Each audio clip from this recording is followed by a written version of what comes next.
Each and every sales presentation that a distributor salesperson makes should include a profit story.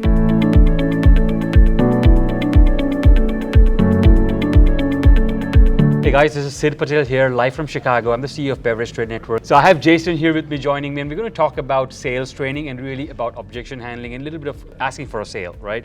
And also, most importantly, how you are going to sell your profit story to the retailer. So Jason, why don't you introduce yourself and give us a little context here? You bet. So my name is Jason Steffens. I'm training manager for the eastern half of the United States for Deutsch Family Wine and Spirits. So you might recognize Deutsch from incredible brands like Josh Cellars, Yellowtail, Redemption Whiskey, Gray Whale Gin. Super. So I think, we forget that brands are made in US especially. I can say that it's really the push and the sales approach. So if the Yellowtail was a number one wine brand at one point, I'm sure they Josh put a is lot now, of yeah. Josh and same thing. So they can make brands. That's where we're going here, right? It's the salespeople that make brands.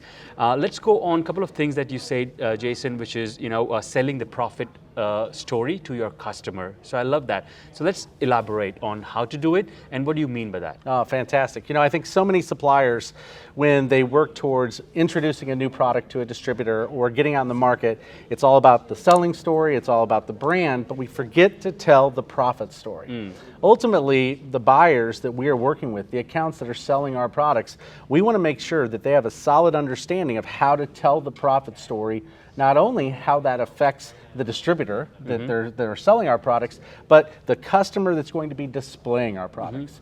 So it's important for suppliers to have a solid understanding of business math. They need to understand margin, markup. They need to be able to look at an item on a shelf and identify what the target margin that account, whether it's on-premise, off-premise, or corporate chain, is using. And then from there, we can actually apply that to our product and talk about the profit story based on the deal. Understood. So if we're talking about, let's say, 35 points of margin, we want to be able to extrapolate that out to what that profit means, not only on the bottle sale, the case sale, but the 5 and 10 case sale. So telling the profit story, each and every sales presentation that a distributor salesperson makes should include a profit story. What is their return on investment? So business math is a big part of success in the supplier world. Coincidentally, when I had my own wine brand, it was an Australian wine brand called Friday Monkey. Okay. Exactly $6.99, $7.99, competing with Jacob's Creek, Lindemann, and Yellowtail, right? So my profit story was, hey, Yellowtail cost is $4.99 to you.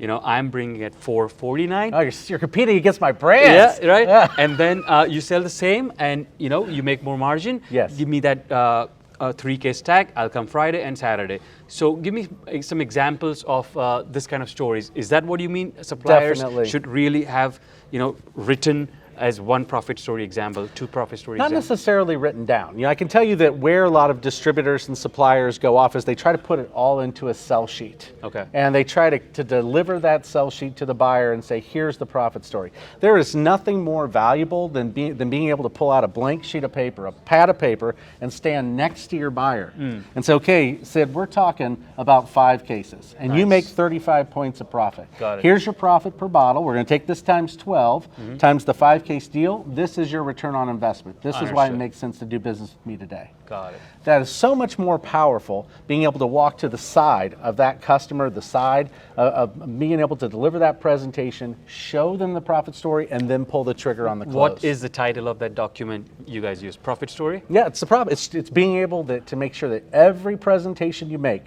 to an account buyer includes a profit story. And in that you have a mixed case, 3-case, 10-case, Sure, 25-case? definitely. But you may have those as notes. Don't necessarily have all that built Understood. into the selling story Understood. on a sell sheet, because that loses the impact. You earn the trust of the buyer by coming alongside them and doing the math in front of them. Got it. So, for the premium brands, yes, you can make 100%, but how much is going to move? Right. So you can always write like, okay, $12 and sell it at 25. I mean, I can also buy at 50 and sell it at 200. You know what I mean? But how are you going to? At some point, it just doesn't make sense. It's just a number. You have to make sure that when you're pitching a presentation to an account buyer, that you understand what type of an account it is and what is the target margin that that account operates on. So margin, markup, obviously when we see in the off-premise it's more margin focused, in the on-premise it's more markup focused. But you need to be able to walk into an account and get a feel for how that account likes to actually mark up their wines and spirits. Got it. So remember that the equation for margin is profit minus selling price, right? Or divided by selling price will actually give you your target margin. So that will show you how much margin that account is buying. So if you know your brand is already in the store, if you know the price of acquisition for Yellowtail or Josh, you have the ability to say, okay, they're buying it at a cost of acquisition of $10, they're selling it at $12.99, so they're making $2.99 profit on each bottle. We take profit divided by selling price, take that amount times 100, that's the target margin. And every time you deliver a presentation to that buyer for that category, you want to provide them an example of how much money they're making based on the target margin that they operate on wine and spirits each and every day. Got it. Yeah. Do you have like A, B, C scenarios of profit margins? Maybe as you said, like one retailer wants to sell Yellowtail at $8.99 or $9.99, and one wants to move because they want to make sure consumers feel good that they're getting the best value there. Right. So Definitely. do you show them different we can pages? suggest. Traditionally, I'll offer a suggested selling price based off the target margin of the account, and then offer a pulse price. What's that? So let's say if the target price based on 35 points of margin is $12.99, they may want to pulse at $11.99, but they need to understand the difference in their overall return on investment by pulsing. Got it. So always start with the regular shelf price. So it's a good idea to have the and then standard pulse 12, back. and then you show them maybe $1 more will give you this margin. That's right. All right. Got it. Definitely, and especially if you've got price support built into the deal structure, Yeah. where maybe you've got free cases in states that allow free cases, Yep. or maybe you've got to buy 3 cases, get 1 case, no charge. Yeah. Set the target margin price based Including off that. a regular sales, and then show them how they can pulse for this intro buy, so they're making more margin on the entry level once you get that new distribution in place versus down the road. I really tell people, don't bastardize the price. It's very, very hard to raise price down the road. Set it high, pulse it, set it at that target margin, pulse it where need be when the deal structure supports it, and then go back to that whatever's recommended from a pricing strategy standpoint. I agree. So I think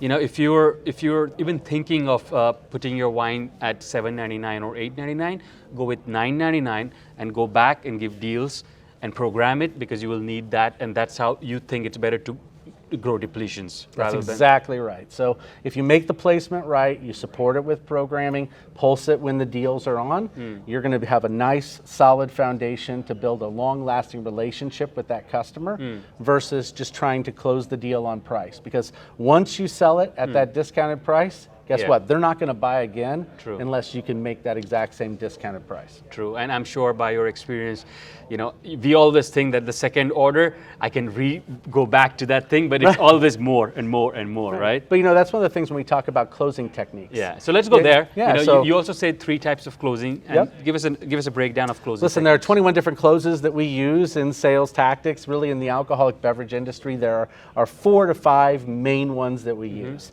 The first one that we predominantly use is the choice close. So for instance, let's say that you have identified a need inside of an account. You have brought 2 items to meet that need. You tasted through those items. They liked both of them. You can position it as between choice A and choice B, which one of those did you like the best? Very nice. Right? So you're offering them a choice. If you offer somebody one item, the answer could be yes or no. But if you offer them a choice, statistics show that 80% of the time, the customer's going to choose one of those 2 choices. So let's say you're going out to dinner, right? Yeah. And you're out on a nice night out on the town, and you offer your date a choice. Hey, are we going, where do you want to eat tonight? Yeah. Well, guess what? Sometimes that can be a harder conversation. Yeah. But if you say, what sounds better? Italian or Mexican? You can always say, hey! do you prefer Tuesday to go out or Wednesday to go out? That's exactly right. Got it. So by offering a choice, so that's the choice close. Yeah. Many times too, we use what's known as the fear close. The fear close is also known as just the fear of missing out. So for instance, if we're talking about limited allocation items, limited inventory items, your wine that you launched got 92 points in Spectator, you've only got 25 cases left in this specific state that you're working, the buyer likes it, but they're saying, oh, maybe I'll wait until I run through this varietal or that varietal to order it in. You can say, listen, I know you like it. Just full disclosure, there are 25 cases left. So if you decide to wait till next month, I can't guarantee you're going to get any of it. Do you think so that if you want it, order it that today. can come as a rude or ego sometimes? Not at all, not at all. Okay. So especially when you look at limited inventory items that are seasonal. So many times in the distributor world, we utilize VAP or value added pack around the holidays. We see this creep up in chain stores, indie stores, usually around the time of Thanksgiving, all the way through to the new year. Got it. And those stores are highly allocated, value added packs, and we want to make sure we get them out of our warehouses and into the stores. Got it. But they don't like necessarily to count them as inventory. So people will delay bringing them in. But if you can say, listen, based on the entire state, we have this many cases, your allotment is 5 cases, 10 cases. If you want it, you have to take it now. I can't guarantee you're going to have any after December 1st. Got it. The fear close, or fear of missing out on an opportunity, works very, very well as a closing technique. Nice. What else?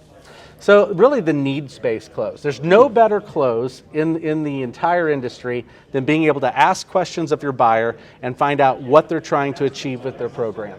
When you can ask questions of a buyer and identify where the need actually is, the gap in their program, whether it's cocktail-based, whether it's wine-based, when you have that and you say, listen, coming back in 2 weeks later, say, Sid, we were here 2 weeks ago and we had a chance to talk about opportunities in your wine program, and you mentioned to me that you had a ton of crisp and clean Chardonnays, but not a lot of oaky, smoky, malolactic based fermentation Chardonnays, and that was something you were really open to talking to. To that point, I threw a couple in the bag today. How about we sit down, taste through them, and see what makes sense? We taste through 2 or 3 different options. I turn it back to you.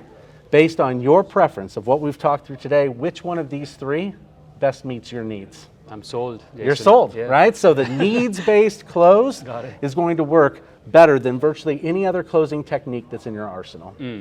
And then what about assumptive closing? The assumptive close. I mean, assumptive closes can be fantastic. Distributors utilize assumptive closes very often when they're interacting with buyers that they've had relationships with for a very long time. I will caution anybody who's watching this video, do not throw the assumptive close out the first time you're meeting someone. You don't have the ability to read the conversation, to read the buyer in a way, and it might come across as being too pushy. But if you, let's say, for instance, you are tasting through a product that you've identified as something that is a gap in that person's wine portfolio, wine program, and you see that they're smiling and they're asking questions and you're conversing. It's a two-way conversation. They like the wine, they like the selling story, they are picking up what you're laying down, right? At that point in time, you can say, if you want to pull the trigger on the assumptive close, looks like you're aligned, we can go ahead and send a case in on Thursday's delivery. Now, some people will also try to link the assumptive close with what's known as the hard close. The hard close is the first one that every single person learns whenever they get into sales. I have to deliver a compelling sales presentation, and then I have to get you to say yes, Sid. Correct. I need you to actually say yes. So I say things like, a case on Thursday's truck. Sound good? Sound like a plan? Look, he's buying from me already. He nodded. He said yes, right? I would use like, did you like it first, right? Did you taste? Is the pricing right? Yeah, So a couple of yeses. exactly. But I got to get a yes. Yes. Because that way I know you're accepting the sales proposition. That's the hard close, right? So it is the hardest close. It is a hard make close. Okay. By its very I thought that nature. was the traditional. It's the traditional, but it's not the one that's going to get you the most yeses. Okay. So the vast majority of distributors do not spend time on training their salespeople on different closing techniques, because you can't use the same one every single week. Yeah. These guys are interacting with the same restaurant owners, the same buyers. true. You got to be able to change it up. The assumptive close, the summary close, So the hard close. the first new buyer, I'm cold calling. I don't know you. I've walked into your store. That's where you suggest not to use the assumptive, right? But then, what do you advise? Like, all right, Jason, glad just wanted to say hello. I'll come back next week. That's a great point. As a supplier or a distributor? A brand, or I think brand, because distributors already know accounts most of them. So if we're talking about a supplier, and when you're walking into the account for the very first time, unless it's a scheduled market day with your distributor where they are picking specific accounts and that account knows that you're coming and knows that you're going to pull a bottle out of your bag, I would refrain from actually walking into that account with a wine bag. Got it. Right? Walk in with a business card. Your goal when you walk into a new account is to ask a lot of questions. And you need to actually listen to the responses. True. What are you trying to achieve with your wine program? How do you do staff training in your establishment? How often do you change your wine list? How many times throughout the year do you change up your cocktail program? It can't be closed-ended questions that can be answered with a yes or no. You want to get them talking, you want to get them engaging. But when you walk through the account with a wine bag and you've got a 12-bottle bag, that buyer sees you as someone who is trying to separate them from their money. True. That's it, right? I agree. And I can tell you, as a guy who owned restaurants for 10 years, right? I hated it when suppliers would walk through the door, unscheduled appointment, and they've got 12 bottles in their bag. And I'm like, you're killing me, man. I've got pieces of equipment that have broken down. I've got people who didn't show up for shifts. I got to run to the store to pick up 4 different things that didn't make it on my food truck. And now I've got to be nice and talk and walk through your bag. You are wasting your breath if you try to deliver a sales presentation. You rather win on the relationship and the likability. That's exactly and let the salespeople then later on leverage that. Walk through the door. Let's have a conversation. Find out what my needs are. Now, you're not going to be taking notes. You're not going to be saying, okay, so tell me about your wine program. No, okay. Oh, how many times do you do a staff training throughout the year? No.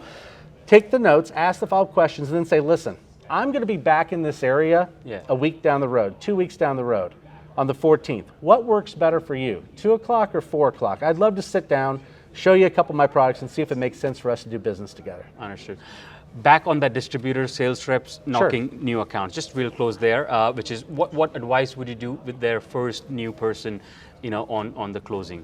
The first time that the person walks in, they need to probably stick to either the choice close or the need-based close. So the choice close, offer 2 different items, walk through those sales presentations, being able to actually taste, get liquid to lips, and then say, of these 2, which one did you like better? That's going to be the easiest close that they can actually get that day when they're brand new, just getting started in the business. Super. Any inspiring closing remarks to our sales champions out there? Oh man, I tell you, listen, just the simple fact that you're watching this video is huge. We need to have a growth mindset to where each and every day we are stretching our skill sets to learn new and different ways of going to market and working with our distributors.